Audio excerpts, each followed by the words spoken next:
What is up, my kings and queens, my dragonflies? Welcome back to another video and hope everyone is having an amazing day. We're back with Mr. Nightmare. This is 3 unrivaling 3 college dorm horror stories. So instead of Halloween, we're going to come out with the scary videos. Duh, it's me. So hope you guys enjoy this video. Get your snacks, get all of that, relax, get comfortable. I know it's daytime, but hey. So yeah, be sure to check out my music down below. My gaming channel is gonna be up in fire, up in flames. So yeah, let's watch.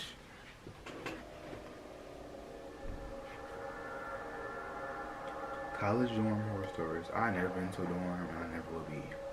That's not me. Maybe I will in the future. I don't know. Back in college, my junior year, we lived in a suite on campus. There were 4 dorm rooms in this suite. It was half of my friend group in the suite, and we all shared a common room and a small kitchenette. Our friend Cody, who was originally in the suite with us, ended up moving off campus to an apartment with his friend. So the school automatically assigned us a replacement, unfortunately. It was this kid named Rodney. He seemed normal enough. He had blonde short hair, a patchy light beard, almost non-existent eyebrows, and he was really tall. The school automatically assigned us a replacement, unfortunately. It was this kid named Rodney. It was half of my friend group in the suite, and we all shared a common room and a small kitchenette. Okay. Our friend Cody, who was originally in the suite with us, ended up moving off campus to an apartment with his friend. So the school automatically assigned us a replacement, unfortunately. It was this kid named Rodney. He seemed normal enough. He had blonde short hair, a patchy light beard, almost non-existent eyebrows, and he was really tall. Medium build, but like 6'4". He was in the far corner of the suite, next to my room. We each had our own room, so there was 4 of us in the suite. Rodney seemed to keep to himself the first few days, until one day, I came back from class and he was sitting in the living room. He said he had to tell me something, and then told me he has parasomnia, which was the reason he was transferred from his previous dorm. What is that? I didn't know what that was, until he explained that it's a sleep disorder that may cause him to talk or yell in his sleep due to night terrors. And So you telling me the people who assigned me this room, and the people who assigned right in this room didn't tell me what was up? Like, what is going on? What is going on with you guys? Like, come on. just wanted everyone in the suite to be aware of it so that we wouldn't feel uncomfortable. But like, communication. But to tell you the truth, Communication's key. being the first real conversation I had with the guy made me more uncomfortable than anything. I was hoping I'd get to know him on a more personal level, not find out he has a sleeping disorder. I also didn't entirely get why he thought it was necessary to tell me that. I texted in the dorm group chat. I mean, you want to be aware Cody's of it. still in it, if Rodney had told them as well about his sleeping disorder yet. They all said no, and followed that with laughter and confusion. When my other 2 suite mates got back later, we hung out in the common room and discussed why we thought Rodney's sleep disorder could have been the reason for him to be transferred from his previous dorm. So a spy told Then you? Rodney walked in and right past us after giving us a slight sup. He went to his room and shut the door. We had the TV on loud, so we whispered amongst ourselves about him. That night, I heard a knock at my door in the middle of the night. I asked who it was, to no reply. I ignored it, and I thought to myself, what if it was Rodney? The next day, I asked my friends if either of them knocked on my door last night, and they both texted me saying no. Cody was having a great laugh from all of this. I was already freaked out and was hoping this wouldn't be a regular thing because it was disturbing already. A few nights later, it got worse. It was the middle of the night. I had already woken up, checked my phone, and saw 2 a.m. I heard footsteps outside in the little hallway of the common area, and again, a knock at my door. I didn't answer this time. I knew it was Rodney, and he was starting to freak me out. He clearly was a heavy sleepwalker. I texted the group chat again, right then and there at 2 a.m., telling them it just happened again. They didn't respond until morning time, saying they didn't hear anything. It must have been because Rodney's room was right next to mine. That day, I knocked on Rodney's door and asked him if it had been him knocking on my door in the middle of the night. He told me he had no recollection of doing so, but then apologized because he didn't mention that part of his parasomnia is sleepwalking. He told me it was completely harmless and to not worry, but I didn't exactly view it as completely harmless if it was waking me up in the middle of the night, freaking me out. A certain amount of time passed that I can't remember, probably less than 4 days. There hadn't been any other random middle of the night knocks on the door, which I was happy about. But this story wouldn't be told if something else didn't happen. I woke up to noise in my room. I looked around the dark room and spotted Rodney in the corner of the room facing the wall, muttering to himself. I said Rodney's name, and he turned in my direction and kept saying, "Open the door, open the door." I was genuinely disturbed. He looked in my direction, but it didn't seem like he was looking at me, rather through me. I saw a smile on his face, and I heard what seemed to be a small laugh as he walked out of the room and out of my view. I didn't know if I was supposed to wake him up or not. I know nothing about sleepwalking and sleep disorders. There was silence now. I grabbed my phone and was about to text my friends, but I was interrupted by this deafeningly loud banging on the door outside, accompanied with Rodney's voice screaming, "Open the door." He was screaming it like a maniacal madman. I ran to the common area and saw him at the opposite end of the hall, thrashing his fists on one of our suite mates' doors. I ran to Rodney and started shaking him to wake up. My two Wait, you tell me he was friends came out outside of your the room dorm room in and you commotion having as a well, peek? and we all started to shake Rodney until he stopped, looked at all three of us, and with this blank look on his face, said, "I'm sorry, guys," and walked to his room and shut the door. The three of us stood there in shock, not even knowing what to say or do. A neighboring room must have called campus police because they showed up at our door. We had to tell them the truth. Rodney spoke with them for a while, then he went back to his room. I made sure not to leave my room unlocked again that night. The next day, Rodney was gone, without a trace of him ever having been there. Like I said, I know nothing about sleepwalking or any of that stuff, but that didn't look like sleepwalking to me. I don't know what was or is currently going on in that guy's head, but he needs to get help.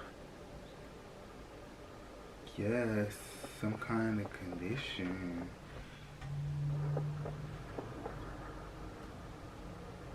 I got along fine with my college roommate, Stacy. She was a messy one sometimes, but other than that, we had no problems. We'd lend each other stuff all the time. At our school, we had bunk beds, which I think are kind of unusual in college dorms. I was on the top bunk because I was the lighter sleeper, and Stacy was always constantly getting up in the middle of the night, so she'd definitely be waking me up if I were on the bottom. There was this one night that still sticks with me to this day, only because I don't really know how to logically explain it. Stacy and I were in our room studying. I was at my desk and she was in her bed. I had a big presentation the next day for one of my classes, so I was just going over my talking points again. In fact, I practiced them to Stacy a few times, and she acted as my audience, then asking questions afterwards. She told me I could borrow one of her tops tomorrow if I need to for my presentation, as I didn't have any nice, formal kinds of tops with me at school. After helping me review, she went back to her studying for a little more, then she went to sleep. I wasn't done studying, but as a courtesy, I turned off my desk lamp and went up to my bunk and kept studying there on my laptop. Stacy would snore sometimes, so when she started snoring, I knew she was asleep. I continued my studying and rehearsing for another half hour to an hour before closing my laptop screen, putting it at the end of my bed, then going to sleep. I woke up at like 5 a.m., when light was just barely starting to creep into the almost pitch-black room through the windows. I heard Stacy down below me, walking around. I groggily said Stacy's name, and she answered with, "Mm-hmm." I asked her if I could still borrow a nice top to wear for my presentation later that day. She went, "Mm-hmm," again, and I heard her open her closet door. I said thanks. I looked down at her and saw her bent over in the closet. Then she got out and waved at me as she went to leave the dorm.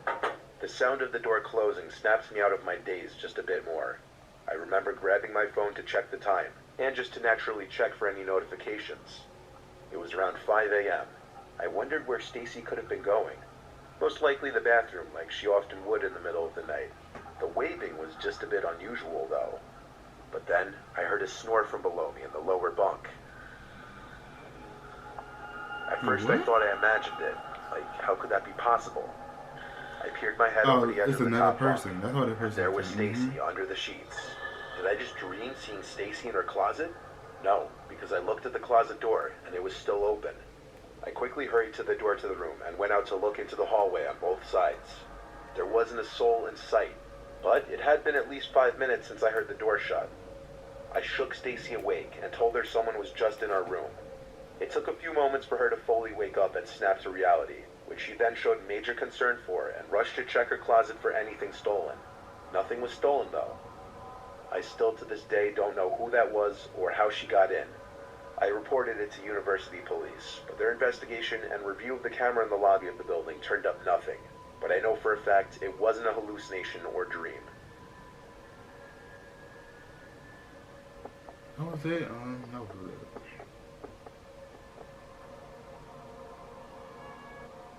It was my freshman year in the University of Alabama. I had gotten my roommate's information a few weeks in advance, and his name was Brandon. This was back in 2013. We had been in contact in the weeks before classes would start. However, due to family-related reasons, Brandon had to switch to a different school right before classes even began. So for the first weekend, as everyone else was meeting their roommates, I was unpacking alone, still not yet assigned a replacement roommate. I did meet some of the other kids on my floor, though. They were nice. Then, that Sunday night, my roommate arrived.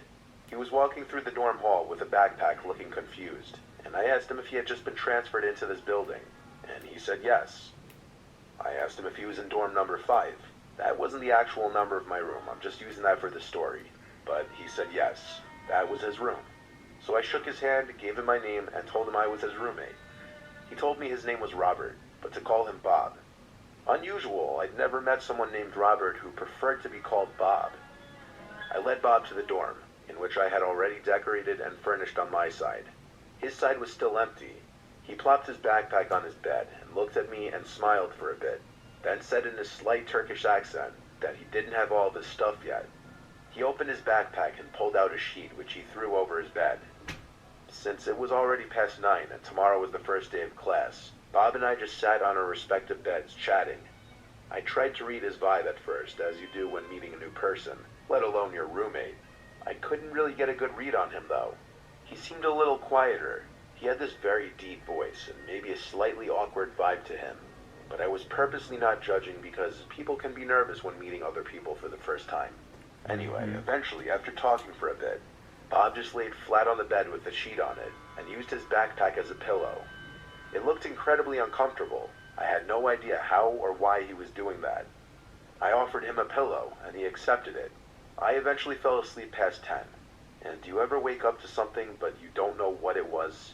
That happened to me that night. I was confused why I woke up, because I didn't hear anything. But that was the freaky thing. It was dead silent in there, not even the sound of Bob breathing. I flipped to my side, and screamed at the tall figure looming over my bedside. I came to the realization that it was Bob after he started apologizing and said that he was just going to the bathroom. My heart was beating like it was running a marathon. I couldn't even think to ask him why he was standing over my bed like that if he was just going to the bathroom. He apologized again as he went back to his bed. I told him it's okay. Needless to say, I was wide awake after that. I slept on my side with my back to him the rest of the night, though, trying to avoid the uncomfortableness. The next morning, I woke up to my alarm, and I saw Bob was still laying in his bed, likely pretending to be sleeping still. I went through my bag to get my books and such, and I had this feeling in my gut that something was moved in my bag, like it was gone through. I looked up at Bob again, and he was still allegedly sleeping. I decided to take a couple of my more valuable things and throw them in my backpack that I took to class. In class, I emailed the housing department, and then submitted a room change request online, stating my roommate made me uncomfortable. After class that day, I returned to my dorm and was confused to notice the door was being held open with a door stopper. I noticed Bob had a big duffel bag on his bed now. I guessed he was unpacking. I laid in my bed on my laptop, and eventually Bob came in. He greeted me and went to his bed, where he took his duffel bag and put it under the bed, and he literally just looked at me with this empty expression. I pretended to not really notice, but his weirdness was really bothering me. I finally looked back at him with not a friendly expression, and he gave me a slight nod. Then he climbed into his bed and just laid there on his phone. Eventually, I went out to the dining hall for dinner. When I came back, Bob was still there. I didn't know what his deal was, if he'd ever leave the dorm or what. I asked him if he had class that day. He said yes, but just one. That night, after turning the lights off, I noticed Bob leaning on the wall in his bed, facing me, on his phone. I constantly felt like he was looking at me. I was anxious to get a response from the housing department, so I checked my email and saw they responded, but it wasn't the response I was hoping for.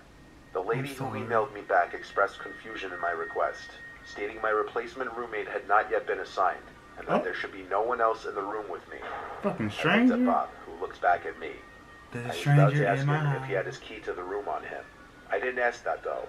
I put my laptop and other belongings in my backpack and duffel bag, as he just watched.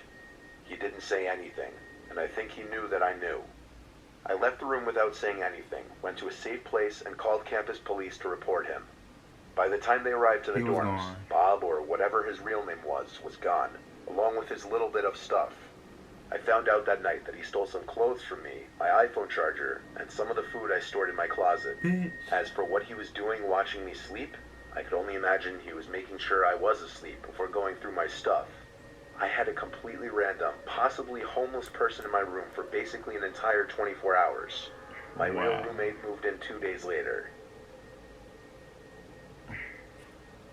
That is crazy. That is bonkers.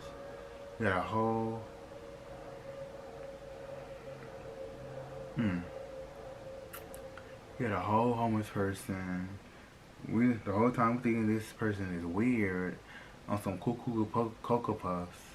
You know, but you gotta look out. You gotta just make sure. And sometimes, I know it's college.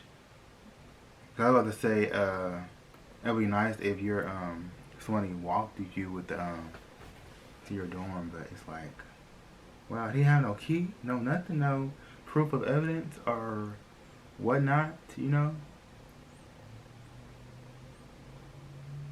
I just feel like that it should be some kind of code to get in certain dorms, you know? So I hope you guys enjoyed the video. Be sure to have the most awesome part of the day. Stay grateful, stay blessed. Until next time, you guys. Deuces.